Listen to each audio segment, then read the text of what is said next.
وَلَقَدْ يَسَّرْنَا الْقُرْآنَ لِلذِّكْرِ فَهَلْ مِن مُّدَّكِرٍ۔ الحمد للہ رب العالمین والصلاة والسلام علی سید الانبیاء والمرسلین، اما بعد فاعوذ باللہ من الشیطان الرجیم، بسم اللہ الرحمن الرحیم۔ ان اللہ فالق الحب والنوا یخرج الحی من المیت ومخرج المیت من الحی ذالکم اللہ فانا تؤفکون۔ صدق اللہ العظیم۔ قابل احترام سورہ انعام کا یہ 18واں رکوع جہاں سے شروع ہو رہا ہے، یہاں سے توحید باری تعالیٰ کا بیان ہے۔ اس سے پہلے ایک مباحثہ اور ڈیبیٹ گزری کفار کے ساتھ، مشرکین کے ساتھ اور اہل کتاب کے ساتھ، کیونکہ یہ دونوں پیغام ہدایت اور پیغام ربانی کو قبول کرنے کے راستے کی بہت بڑی رکاوٹ تھے۔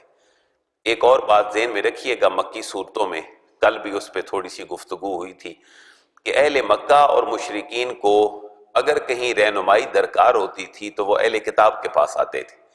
اس میں کوئی شک نہیں تھا کہ اہل کتاب کو مشرکین اور کفار باعزت سمجھتے تھے، لیکن قرآن مجید نے اہل کتاب کو کنڈیم بعض مقامات پر اس لیے کیا ہے کہ وہ مشرکین کو، کفار کو اور اہل مکہ کو ڈی ٹریک مزید کر دیتے تھے، بجائے اس کے کہ وہ تو آسمانی کتابوں پہ ایمان رکھتے تھے اور اہل مکہ اور مشرکین کی رہنمائی کرتے، لیکن وہ انہیں مزید گمراہ کر دیا کرتے۔ لہٰذا دونوں مقامات پر مکی صورتوں میں خصوصیت کے ساتھ ان کے ساتھ ڈیبیٹ ہے۔ آج اللہ تبارک و تعالیٰ نے عقلی دلائل اپنی توحید کے اوپر ان کے سامنے رکھے۔ میں پہلے بھی عرض کرتا ہوں کہ توحید پہ اللہ نے کوئی بڑا فلسفیانہ کلام نہیں فرمایا۔ توحید پہ اللہ نے وہ عقلی دلائل دیے ہیں جو میری اور آپ کی ذات کے ساتھ جن کا تعلق ہے۔ آج بھی انسان خوراک کے بغیر ایک لمحہ نہیں رہ سکتا۔ آج اللہ نے اپنی توحید پہ سب سے پہلی دلیل یہ دی ہے کہ تمہارا رب تو وہ رب ہے جو دانے اور گٹھلی کو پھاڑ کر تمہارے لیے اتنے بڑے بڑے درخت اور اتنی شاندار فصلیں تیار فرما دیتا ہے۔ ان اللہ فالق الحب والنوا یخرج الحی من المیت، وہ تو مردہ سے زندہ کو اور زندہ سے مردہ کو پیدا کرتا ہے۔ اس کی مثال مفسرین نے بڑی پیاری یہ لکھی ہے کہ زندہ سے مردہ اور مردہ سے زندہ کو پیدا کرنے کی مثال یہ ہے کہ ہمیں ایک مرغی سے انڈا ملتا ہے، انڈے میں بظاہر جان نہیں ہوتی، سائنٹیفک اصولوں کے تحت اس کے اندر حیات ہے، اس کے اندر زندگی ہے، لیکن بظاہر وہ ہمارے سامنے چل پھر نہیں سکتا، اور ایک زندہ سے اللہ نے انڈے کی شکل میں ہمیں مردہ دے دیا۔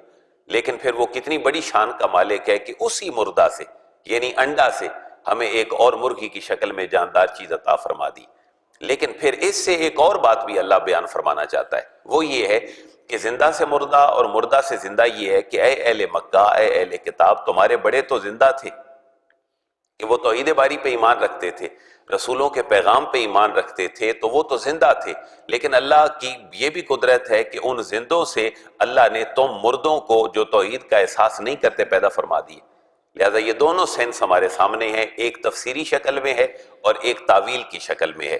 تفسیر ہوتا ہے قریب کا معنی لینا اور تعویل ہوتا ہے دور کا معنی لینا، تو دونوں معنی یہاں پر موجود ہیں۔ ان اللہ فالق الحب والنوا، ان بے شک اللہ تبارک و تعالی، یہ اللہ کے اوپر زبر گرامیٹیکلی انا کی وجہ سے، انا اور انا جہاں بھی آ جائیں آپ نے بعد والے آنے والے ناؤن اور اسم کے اینڈ پہ زبر دیتے ہیں۔ ان اللہ، بے شک اللہ تبارک و تعالی، فالق، پھاڑنے والا ہے۔ فالق یفلق کا معنی ہے پھاڑنا، جیسے قل اعوذ برب الفلق، یہ جو پو پھوٹتی ہے صبح، ہم اس کے لیے بھی یہی لفظ استعمال کرتے ہیں، رات کی تاریکی جاتی ہے، صبح آتی ہے، تو ایک چیز پھٹتی ہے، اس سے ایک اور چیز نکلتی ہے، لیکن یہاں اپنے لغوی معنوں میں ہے بے شک اللہ تعالیٰ ہی پھاڑنے والا ہے۔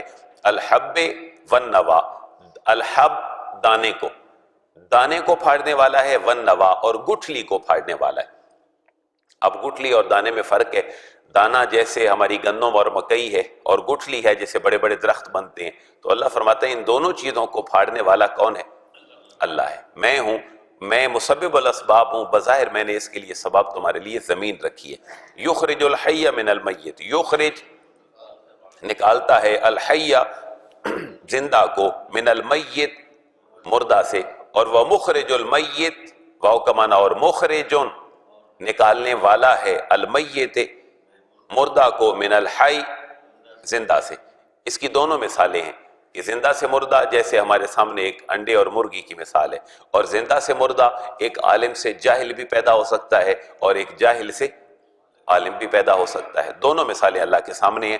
چونکہ سورت مکی ہے اور موضوع اہل کتاب اور کچھ مشرکین مکہ ہے، لہٰذا ان کے مردہ ہونے کے ساتھ ان کو تشبیہ دی جا رہی ہے کہ تمہارے آباء و اجداد جن سے تم منسوب ہو، جن کی وجہ سے تم یہودی اور عیسائی کہلاتے ہو، وہ تو زندہ تھے، وہ تو زندہ عقائد کے مالک تھے، تو تم مردہ کہاں سے نکل آئے؟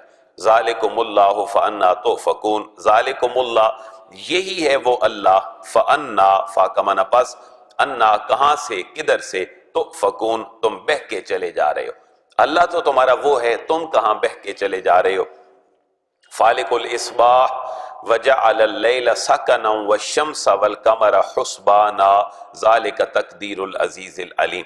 اب یہ سنڈے اور جو منڈے کا تصور تھا، سن ڈے، مون ڈے، سورج کے ساتھ چاند کے ساتھ ایک الوہیت کا تصور، اس کو بہترین انداز میں یوں بیان کیا کہ یہ سورج چاند ستارے تمہارے خادم ہیں۔ سورج کو تم نے الگ خدا بنا لیا ہے، چاند کو الگ بنا لیا ہے، تاروں کو الگ خدا بنا لیا ہے، حالانکہ یہ تمہاری بظاہر ہیلپ کرتے ہیں۔ سردیوں کے موسم میں تمہیں جسم کو تاپنے کی ضرورت ہوتی ہے تو سورج کی تمازت اور گرمی سے تم اپنے جسموں کو تاپ لیتے ہو، لیکن یہ عقیدہ رکھ بیٹھتے ہو کہ اب یہ ہمارا خدا ہے۔ اور جب چلا جائے رات کی تاریکی آئے تو چاند تمہیں نئی ایک روشنی دیتا ہے، تم کہتے ہو یہ ہمارا مشکل کشا ہے تو یہ ہمارا خدا ہے، اور پھر راستے میں تارے تمہیں منزل تک پہنچا دیتے ہیں، تم انہیں خدا سمجھ بیٹھے ہو۔ اللہ فرما رہا ہے یہ سارے تمہارے خادم ہیں، سورج بھی، چاند بھی، ستارے بھی۔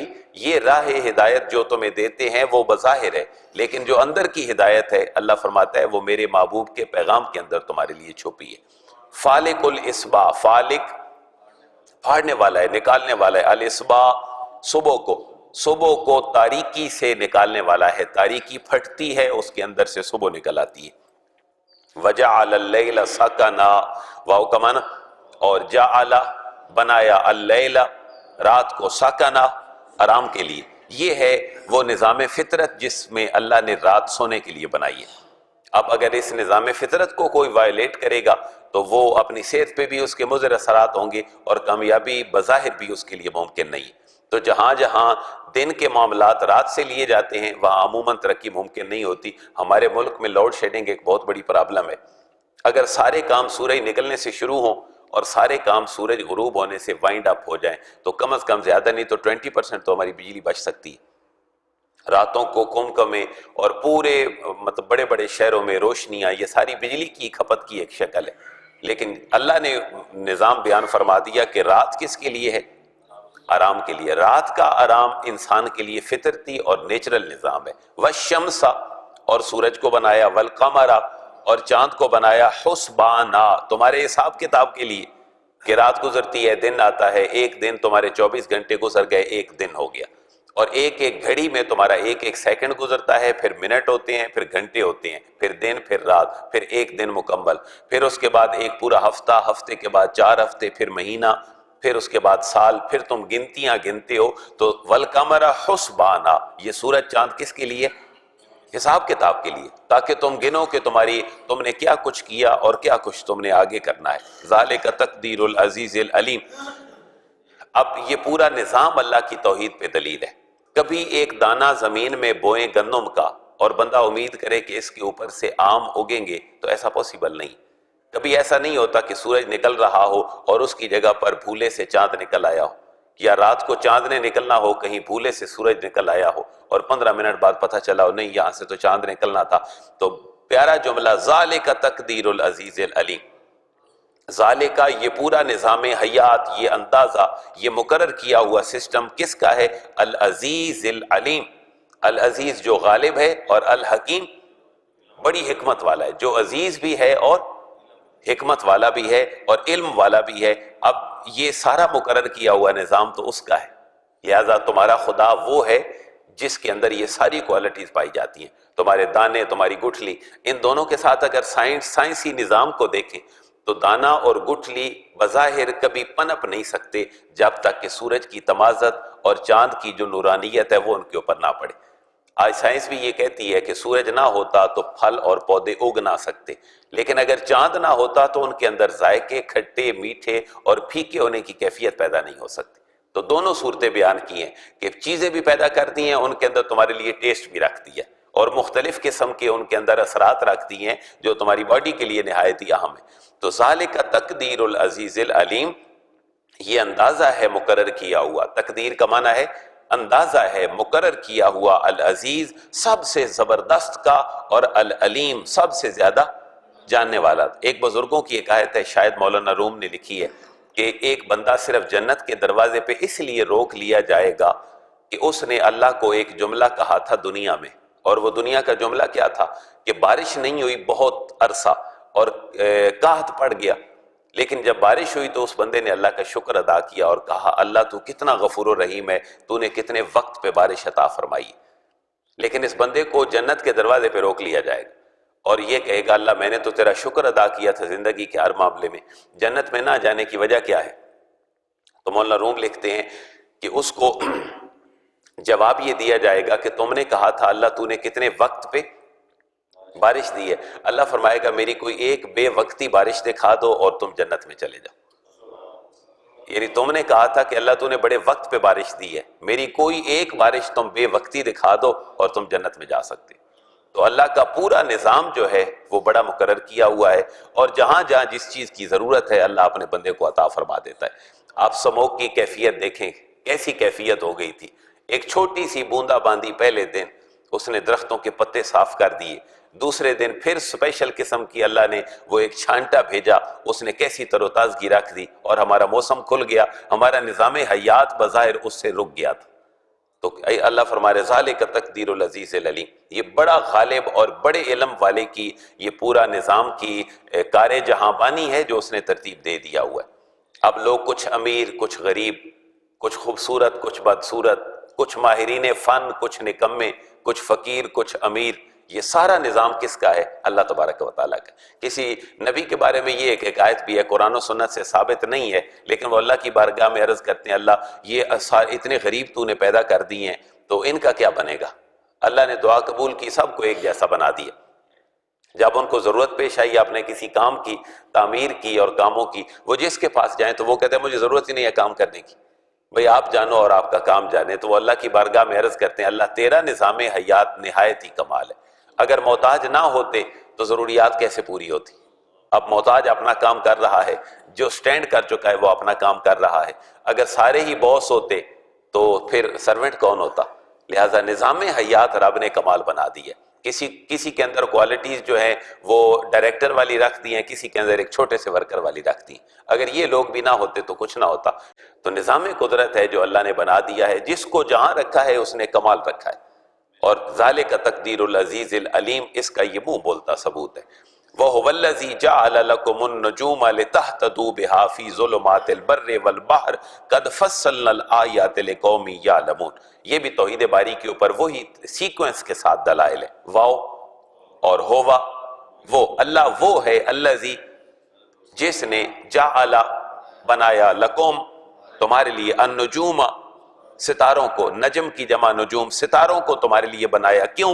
تم ان کو خدا مان بیٹھے ہو، لیکن کیوں بنایا؟ لِتَهْتَدُوا بِهَا، لام کا معنی تاکہ، تہتدو تم راستے دیکھ سکو، تم ہدایت پا سکو، منزل پہ پہنچ سکو، بہا ان ستاروں کے ساتھ، فی میں ظلمات تاریکیاں، البر خشکی کی، والبحر اور تری کی، سمندروں اور جو خشکی کی تاریکیاں ہیں ان کے اندر تم ان سے راستہ پا سکو، تو اس لیے ہم نے تمہارے لیے یہ بنائے ہیں، لیکن تم ان کو خدا مان بیٹھے ہو۔ اب ایک بندہ سمندر میں ہے، اس کو بھی منزل ستاروں سے ملنی ہے۔ آج سے پہلے، آج تو بڑے پریسکرائبڈ سافٹ ویئر آ گئے، نظام آ گیا، ورنہ آج سے کوئی 30-40 سال پہلے بھی روزہ رکھنے اور روزہ کھولنے کی جو ترتیبیں ہمارے معاشرے کے اندر تھیں یا ہمارے پنڈ گاؤں اور دیہاتوں کے اندر تھیں، وہ ان کو دیکھیں تو پتہ چلتا ہے کہ سورج چاند ستارے جو ہے وہ کس لیول پہ تھے۔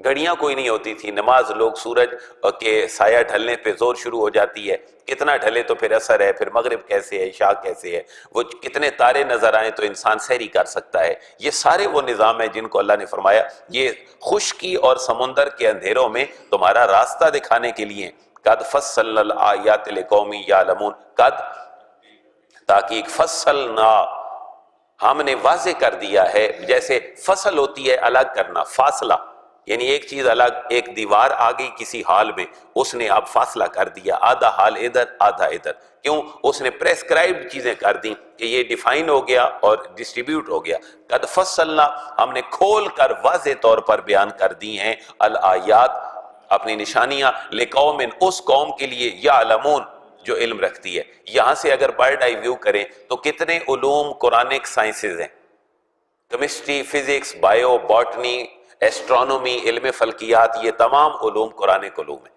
آپ دیکھیں زمین و سورج چاند ستاروں کی بات ہے تو یہ علم فلکیات ہے، ایسٹرونومی ہے۔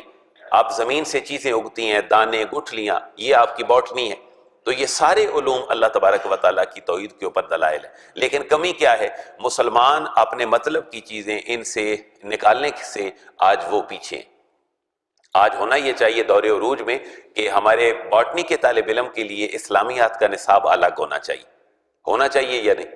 علم فلکیات ہے ہمارا، ایسٹرونومی پڑھنے والے بچوں کے لیے الگ سے ہونا چاہیے، کیمسٹری والوں کے لیے اسلامیات الگ سے ہونی چاہیے، لیکن ایک ہی اسلامیات ہے جو میں نے بھی پڑھی تھی اور مجھے پڑھاتے ہوئے بھی 9واں سال جاری ہے، صبر، ذکر، شکر، عدل، انصاف۔ تو یہ ساری، یہ نظام جو انقلاب ہے معاشرے کے اندر، نظام تعلیم سے یہ ضرور آنا چاہیے۔ وَهُوَ الَّذِي أَنشَأَكُم مِّن نَّفْسٍ وَاحِدَةٍ فَمُسْتَقَرٌّ وَمُسْتَوْدَعٌ۔ اب انسان کی اپنی ذات کی بات ہے، سروائیو کرنے کے لیے وہ خود بھی تو آیا تھا، وہ باپ کی پشت سے ماں کے رحم میں منتقل ہوا، پھر اس کے بعد اس نے زندگی کی ساری منازل طے کی۔ اب اس بات کی طرف اشارہ ہے، واو کا معنی اور ہوا، وہ اللہ ہے، الذی جس نے، وَهُوَ الَّذِي اور وہی اللہ ہے جس نے، انشاءکم انشاء پیدا کیا، کم تمہیں، من نفس واحدہ، من کا معنی سے، نفس نفس، واحدہ ایک ہی نفس سے اس نے تمہیں پیدا کیا ہے، اور وہ نفس کون سا تھا؟ حضرت آدم علیہ السلام کا۔ حضرت آدم علیہ السلام سے اس نے تم کو پیدا کیا، فَمُسْتَقَرٌّ وَمُسْتَوْدَعٌ، اس کی مختلف تشریح ہے۔ فَمُسْتَقَرٌّ تم میں سے ہر ایک قرار پانے کی ایک جگہ ہے، وَمُسْتَوْدَعٌ یہ نکلا ہے امانت سے، ایک ایسی جگہ جس میں امانت رکھ لی جائے اس کو کہتے ہیں مستودع۔ تو اب ان دونوں لفظوں کے دو تین مختلف مفاہیم ہیں۔ فمستقرن تمہارے لیے خاص قسم کا ٹھکانہ ہے زمین میں، اس کے بعد تم مر جاؤ گے، فمستودع تو تم ایک امانت والی جگہ قبر میں چلے جاؤ گے۔ لیکن اس سے پہلے مفسرین نے یہ لکھا ہے کہ انسان سب سے پہلے اللہ کی قدرت سے باپ کی پشت میں ہوتا ہے، پھر ماں کے رحم میں آ جاتا ہے۔ فمستقرن باپ کی پشت ہے، ومستودع اور جو انسان کے 9 مہینے پنپنے کے لیے اللہ نے نظام فطرت کے مطابق ماں کا رحم رکھ دیا ہے، اس کو کہا ہے مستودع۔ تمہارے لیے خاص قسم کا ایک ٹھہرنے کی جگہ ہے باپ کی پشتیں، اور خاص قسم کی امانت کی جگہ میں تم نے ٹھہرنا ہے مستودع، وہ ہے تمہاری ماں کا رحم۔ دیکھیں کتنا قریب سے اللہ نے توحید کو بیان فرمایا۔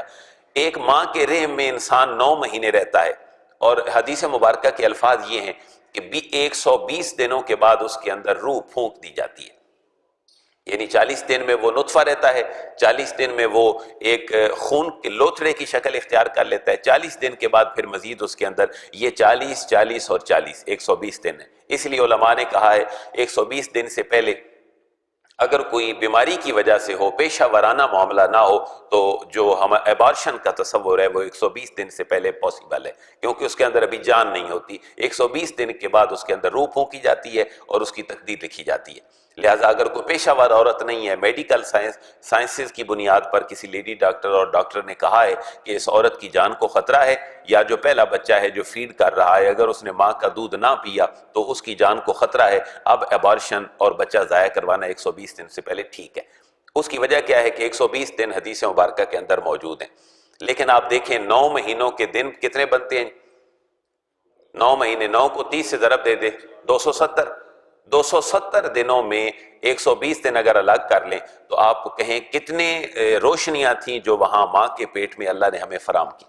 آج انسان کہتا ہے میں زندہ کیسے رہ سکوں گا، وہاں ایک ناڑو کے ذریعے اس تک خوراک پہنچتی رہی، تو اس کو وہاں پر زندہ کس نے رکھا؟ کوئی روشنی نہیں، کوئی نور نہیں، کوئی بظاہر صرف نظام قدرت کے ساتھ، اللہ کی قدرت کے بغیر ایک لمحہ بھی وہ وہاں سروائیو نہیں کر سکتا تھا۔ تو اللہ فرما رہے ہیں انسان ذرا اپنی پیدائش میں غور تو کر، تو اپنے باپ کی پشت سے کیسے ماں کے رحم تک پہنچائے، اور وہاں سے پھر دنیا میں آیا ہے، اور دنیا میں آنے کے بعد ہر جانور کے بچے کو پتا ہے کہ اس نے اپنی ماں کا دودھ کہاں اس کی کھیری سے پینا ہے۔ گائے کے بچے کو کون بتاتا ہے کہ تو گھنٹے بعد دوڑ کے جا اور ماں کی کھیری سے دودھ پی لے؟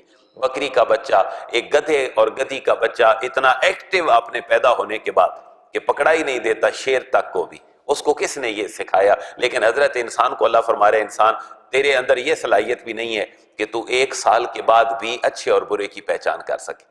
تو 1.5 سال کے بعد بھی اگر کوئلہ جلتا ہوا لال تیرے سامنے پڑا ہو تو تم نے اپنے معصوم ہاتھ میں اٹھا دینا ہے، تمہیں پتہ ہی نہیں چلے گا، تمہارا ہاتھ جل جائے گا۔ تو اللہ فرما رہے تمہیں یہ سارے علم اور پہچان خیر اور شر کی جس نے دی ہے تو اسی کو ہی بلا بیٹھا ہے۔ مستقرم و مستودع، تمہارے ایک ٹھہرنے کی جگہ ہے اور ایک امانت کی جگہ ہے، وہ اللہ نے دیکھی امانت رکھ دی۔ اب لوگ کہتے ہیں مرنے کے بعد لوگ کہاں جاتے ہیں، تو اللہ اس کو تو امانت فرما رہا ہے۔ وہ امانت کس کے نے رکھی ہے؟ اللہ نے۔ تو لوگوں کی امانتیں کوئی ضائع نہیں کرتا، تو اللہ کی امانت زمین سے کیسے ضائع ہو جائے گی؟ اور اسی امانت کو پھر ایک دن اٹھا لیا جائے گا اور بندہ اللہ کے سامنے پیش ہو جائے گا۔ اللہ فرما رہا ہے تمہارا یہ پورا جسم اور باڈی تو بظاہر لگتا ہے کہ میں اٹھا لوں گا، میں تمہارے پورے بھی، تمہارا تھم امپریشن بھی ایز اٹ از کر دوں گا، جیسے تمہارے مرنے سے پہلے جب تم زندہ تھے تو میں نے بنایا تھا۔ اور تھم امپریشن کا تصور بھی قرآن سے ثابت ہے۔ سورہ واقعہ کی 4-5 نمبر آیتیں مبارکہ میں ہے، اے حضرت انسان ہم تمہیں دوبارہ تمہاری انگلیوں کے پوروں سے اٹھائیں گے جیسے تمہیں پہلے بنا دیا تھا۔ تو 1872 میں یا 1874 میں تھم امپریشن کا تصور آیا تھا، لیکن اللہ نے اور اس کی کتاب نے 14 صدیاں پہلے ہمیں بتا دیا۔ ہم کبھی بھی یہ دعویٰ نہیں کرتے کہ قرآن سائنس کی بہت بڑی کتاب ہے، یہ کتاب ہدایت ہے، لیکن جتنے اسرار و رموز اور جتنے پرنسپل اور اصول یہ ہمیں دیتی ہے، یہ ایک ماہر کے لیے، ماہر فن کے لیے زیادہ ہدایت کا باعث ہے۔ قد فصلنا الآیات لقوم یفقہون، قد تحقیق، فصلنا ہم نے تفصیل سے بیان کر دی ہیں، الآیات نشانیاں، لقوم اس قوم کے لیے یفقہون جو حقیقت کو سمجھتی ہے۔ اسی سے نکلا ہے فقہ، جیسے ہم کہتے ہیں فقہ حنفی، فقہ شافعی، تو فقہ کا معنی کیا ہے؟ سمجھنا۔ تو یہاں سے یہ ہمیں پتہ چلتا ہے کہ اگر مسلمان آج تباہی کی طرف چلا گیا ہے تو میرے نزدیک اس کی صرف ایک ہی وجہ ہے، اس نے قرآن کو چھوڑ دیا۔ قرآن کی تلاوت اپنی ذات میں ایک بہت بڑی برکت والی چیز ہے۔ تلاوتیں چھوٹ گئیں تو سمجھنا اور پڑھنا بھی چھوٹ گیا۔ میرے اور آپ کا فرض ہے ہم اپنے گھروں میں بلند آواز سے اپنے بچوں کی غیر محسوسانہ تربیت کرتے ہوئے کم از کم 1 رکوع بلند آواز میں پڑھیں، بچوں کو کچھ نہ کہیں، لیکن کم از کم ایک انہیریٹڈلی آپ چیز منتقل کر رہے ہیں اپنے بچوں تک کہ بیٹا یہ تلاوت میں نے اپنے باپ سے سیکھی تھی اور میں یہ تلاوت تم تک امانت پہنچا کے جا رہا ہوں۔ تو شاید بچے کی کسی عمر میں اس کو بھی یہ احساس ہو کہ کسی باپ کی سنت کو میں نے بھی آگے مزید پورا کرنا ہے۔ یہ بہت کمی ہے ہمارے معاشرے میں۔ آپ جب تشریف لائیں مسجد میں تو آپ 1 رکوع 2 رکوع بلند آواز میں اپنے گھر میں پڑھ کر آئیں، بچے سوئے ہوئے بھی ہوں گے تو انہیں محسوس ضرور ہوگا۔ یہ برکات اللہ کی طرف سے ضرور۔ تیسری دلیل جی توحید باری، وَهُوَ الَّذِي أَنزَلَ مِنَ السَّمَاءِ مَاءً فَأَخْرَجْنَا بِهِ نَبَاتَ كُلِّ شَيْءٍ فَأَخْرَجْنَا مِنْهُ خَضِرًا نُخْرِجُ مِنْهَا حَبًّا مُتَرَاكِبًا وَهُوَ الَّذِي، واو کا معنی اور ہوا، وہ اللہ وہ ہے، الذی جس نے انزل نازل کیا ہے، من السماء آسمان سے، ماء پانی۔ دیکھیں یہ آسمان سے پانی نازل کیا، لیکن بلنے والا بادل بھی اس نے زمین کے پانی سے بخارات کی شکل میں وہاں تک اٹھایا ہے، اور پھر زندگی اور تمازت دی ہے اس پانی کے ساتھ۔ فَأَخْرَجْنَا بِهِ نَبَاتَ كُلِّ شَيْءٍ، فا کا معنی پس، اخرجنا ہم نے نکالا ہے، بہی اس آسمان کے پانی سے، نباتا اسی سے نکلا ہے نباتات اور باٹنی، نباتا اگنے والی چیزیں، کل شیء ہر چیز کو، ہر اگنے والی چیز کو ہم نے اس پانی سے نکالا ہے۔ یہاں پر ایک اور بات بھی ذہن میں رکھیں، توکل یہ کبھی بھی نہیں ہے کہ انسان ساری کائنات کو چھوڑ کر بیٹھ جائے کہ مجھے یہاں روزی پہنچ جائے گی۔ یہاں اللہ فرما رہا ہے فَأَخْرَجْنَا بِهِ نَبَاتَ كُلِّ شَيْءٍ، بارش ہم نے پہلے برسائی ہے تو پھر ہم نے زمین سے چیزیں نکالی۔ تو اللہ نے بھی سب اسباب اختیار فرمائے انسانیت تک پیغام ہدایت پہنچانے کے لیے۔ اللہ ہماری شاہ رگ سے بھی زیادہ قریب ہے، لیکن پیغام ہدایت کے لیے اس نے کس کو چنا ہے؟ انبیاء علیہ السلام کو چنا ہے۔ حالانکہ وہ شاہ رگ سے بھی قریب ہے اور انبیاء کو تو لوگ پتھر مارتے ہیں، لیکن یہ عالم اسباب ہے۔ اس عالم کے اندر سبب کے بغیر ہم 1 منٹ کے لیے بھی سروائیو نہیں کر سکتے۔ فَأَخْرَجْنَا بِهِ نَبَاتَ كُلِّ شَيْءٍ، اور ہم نے نکالی اس کے ذریعے سے اگنے والی ہر چیز، صرف اگائی ہی نہیں بلکہ فَأَخْرَجْنَا مِنْهُ خَضِرًا، فا کا معنی بس، اخرجنا ہم نے نکالی من ہو اس سے خادرہ ہری ہری بالیاں، ہم نے چیزوں سے ہری ہری بالیاں نکالی۔ آپ ایک ہی چیز کو ذہن میں رکھیں، ایک انسان گٹھلی یا دانہ زمین میں دباتا ہے، اس کے بعد اس کے اوپر سے ہری ہری بالیاں نکلتی ہیں۔ آپ گندم کو لے لیں، یہ ہری ہری بالیاں ایک دن ایک تھوڑا سا تناور درخت بنے گی اور اس کے اندر ایک سٹا لگے گا، اس سٹے میں ایک دانے کے اوپر کتنے دانے آ جائیں گے؟ ان دانوں کی ذرا ترتیب دیکھیں، بے ڈھنگے اور بے تکے دانے نہیں ہوں گے، بلکہ سٹا اپنی ذات میں ایک خوبصورتی کا سما پیدا کرے گا۔ لوگ اپنے گھر میں اس کو سجاوٹ کے لیے رکھتے ہیں۔ تو یہ وہ سیکوینس کے ساتھ پہلے آسمان سے پانی برسایا، پھر زمین سے چیزیں نکالی، پھر صرف چیزیں نکال کے چھوڑ نہیں دی، فَأَخْرَجْنَا مِنْهُ خَضِرًا، پھر اس سے ہری ہری بالیاں ہم نکالتے ہیں، اور نُخْرِجُ مِنْهُ حَبًّا مُتَرَاكِبًا، یہ وہ سٹے والی بات ہے۔ نُخْرِجُ ہم نکالتے ہیں، خرج یخرج نکالنا، ہم نکالتے ہیں منہ ان ہری ہری بالیوں سے حبا دانا، متراکبہ، بڑا کمال معنی ہے متراکبہ، راکبہ یرکبو کا معنی ہے سوار ہونا، متراکبہ ہم اسے ایسے دانے نکالتے ہیں جو ایک دوسرے کے اوپر سوار ہوتے ہیں، ایک دانہ دانے کے اوپر دانہ، پھر ایک تیسرا دانہ، ایک منزل کی شکل میں ہم ہر دانے کو دوسرے دانے کے اوپر سوار پیدا کرتے ہیں۔ اور صرف وَمِنَ النَّخْلِ مِن طَلْعِهَا قِنْوَانٌ دَانِيَةٌ، واو کا معنی اور مین کا معنی سے، اور بہت بڑی فصل اہل مکہ کے پاس کون سی ہوتی تھی؟ کھجور۔ وَمِنَ النَّخْلِ واو کا معنی اور من کا معنی سے، النخل کھجور سے ہم نکالتے ہیں۔ کیسے نکلتی ہے کھجور؟ من طَلْعِهَا قِنْوَانٌ دَانِيَةٌ، من کا معنی سے، طَلْعِهَا اس کے گابھے سے، اس کے گابھے سے ہم نکالتے ہیں، قِنْوَانٌ دَانِيَةٌ، قِنْوَانٌ وہ جھکی ہوئی اس کی بالی، وہ جو لمبی سی کھجور جس پہ لگتی ہے، ایک لمبی سی اس کی ٹہنی، ایک گابا ہے پورا، اس کے اوپر ایک ٹہنی ہے، اور ٹہنی کے اوپر پھر کیا ہے؟ ڈوکے اور کھجوریں ہیں۔ تو قِنْوَانٌ وہ جو گچھا ہے وہ دانیہ لٹکنے والا، دنا یدنو کا معنی ہوتا ہے قریب ہونا، جیسے وہ اس کے اندر ہے معراج کی رات میں ثم دنا فتدلی، تو دنا یدنو کا معنی قریب ہونا، دانیہ پہلے ایک گابھا، اس کے اوپر ایک ٹہنی، اس ٹہنی کے اوپر گچھا، اور گچھا جب لگتا ہے تو پھر دانیہ وہ جھک کر زمین کے قریب ہونے لگ جاتا ہے۔ اللہ فرما رہا ہے جس نے یہ ساری چیزیں تمہارے لیے پیدا کی ہیں، تمہارا رب تو وہ ہے، وَمِن وَجَنَّاتٍ مِّنْ أَعْنَابٍ وَالزَّيْتُونَ وَالرُّمَّانَ مُشْتَبِهًا وغیرہ مشتبہ، واو کا معنی اور جنات باغ ہیں، من سے، آناب انگور، عنب کی جمع ہے آناب، تو یہ جمع ہے، نون ہے کیونکہ اس کے آخر میں تنوین آ گئی، انگوروں کے باغات پیدا کیے، والزیتون اور زیتون کے، والرمان انار، واو کا معنی اور رمان ہم نے انار پیدا کیے، اور ان کے ذائقے بعض کے بعد سے ملتے ہیں۔ یہاں بھی ہر انار کا ذائقہ دوسرے انار جیسا نہیں ہوتا، ایک انار کا ذائقہ الگ ہے، دوسرے کا الگ ہے، تیسرے کا الگ ہے، ہر درخت کا ذائقہ دوسرے درخت سے الگ ہے۔ تو اس کو اللہ نے فرمایا مشتبہ، وہ ایک دوسرے سے ملتے جلتے ہیں، لیکن ایسا بھی نہیں ہے کہ ملتے جلتے ہیں، وغیرہ متشابہن، اور بعض الگ الگ بھی ہیں، بعض متشابہ نہیں بھی ہیں۔ اب آخری ثمرہ ان پورے دلائل کا، انظروا الی ثمرہ، انظروا ذرا غور سے دیکھو، غور و فکر کرو، الی ثمرہ، الی کا معنی کی طرف، ثمرہ ان کے پھلوں کی طرف، ان کے نتائج اور ان کے اثرات اور ان کے پھلوں کی طرف غور کرو، اذا اثمر جب درخت پھلدار ہوتا ہے، وینعہ واو کا معنی اور ینعہ اس کے پکنے کو ذرا دیکھو، پھل کو بھی دیکھو اور پھل کے پکنے کو بھی ذرا دیکھو، کیوں کہ یہ اتنی قریبی بات ہے جو ایک کسان کو اور ایک بدو اور دیہاتی کو اللہ کے نہایت قریب لے جاتی ہے۔ ایک بندہ لیموزین لے کر اللہ کی توحید کے مزے لیتا ہے اور اس کا شکر ادا کرتا ہے، اور ایک بندے کو اگر ایک بوری بیج مل جائے تو وہ کتنا اللہ کا شکر ادا کرے گا۔ دونوں کا سٹیٹس الگ ہے، ایک بندے کے 10 بیٹے ہیں، اس کی ایک بیٹی ہو جائے تو وہ کتنا شکر کرے گا، جس کی 10 بیٹیاں ہیں اس کا ایک بیٹا ہو جائے تو وہ کتنا بڑا شکر کرے گا، لیکن ایک بندے کو اس کی ضرورت نہیں ہے، ایک کو اس کی ضرورت زیادہ ہے۔